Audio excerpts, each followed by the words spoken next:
Do you know what to use when rubbing alk and Q-tips are not bringing the ultimate success in cleaning a vintage Barbie body?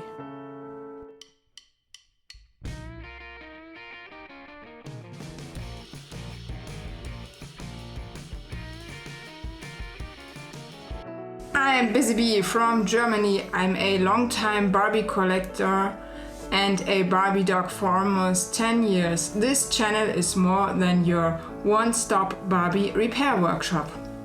Our Francie head is still taking a bath here. Let's put the body into the focus of our video today.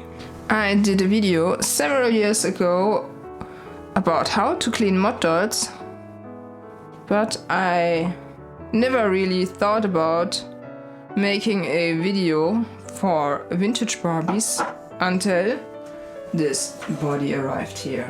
So you can do this for cleaning her. You will see, you will get a little bit of her dirt off. The dirt of the decades. You will get a part of it off. Have a look. Our Q-tip is dirty, so this works. But sometimes you have the problem when you have to deal with vintage Barbies that you don't get all the dirt off. So keep in mind here that we don't have to fight with any green knee joint like I recently showed in my tutti video.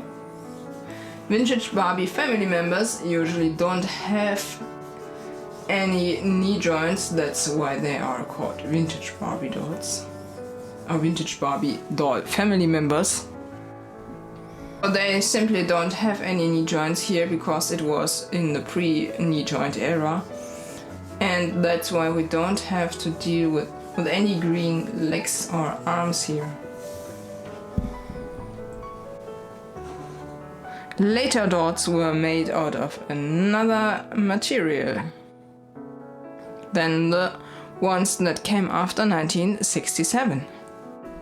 But when you do this for a while, and it's not really helpful to do this all evening long, what is helpful to clean your new vintage doll produced before 1967? When you realize you don't get all the dirt here off, then I have a secret solution for you.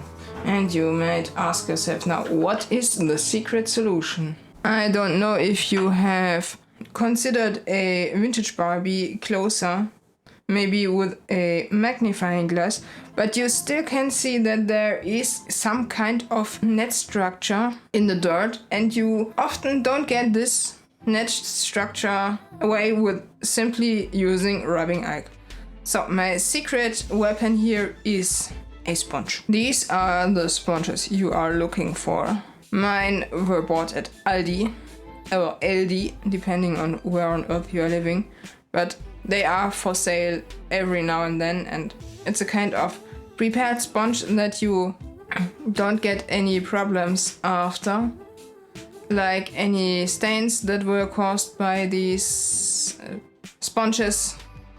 I heard from other collectors that some had problems after using them, but this seems to be the only kind of sponge that you don't have any problems after, and I must say I neither had the problems other people described, so I used them for a while. So here is one of these sponges. You simply put them under water, under running water, make them a little bit wet, and then hopefully we will get rid of the final stains. After the procedure, all of our stains should be gone.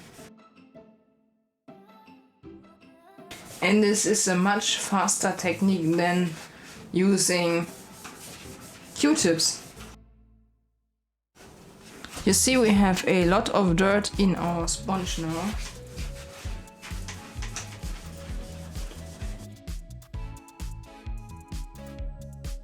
So I hope you can see it. The dirt came off very, very easily. You can see the comparison. The left leg is much cleaner now than before. And this strange net structure that we had on the leg is gone. I'm not doing this completely here.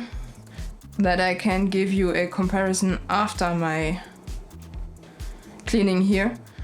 I hope you like my little video, you share, like and subscribe. Question of the day. Have you ever used a cleaning sponge for cleaning vintage Barbie? Let me know in the comments below. See you in the next weeks. Your Busy Bee from Germany. Bye!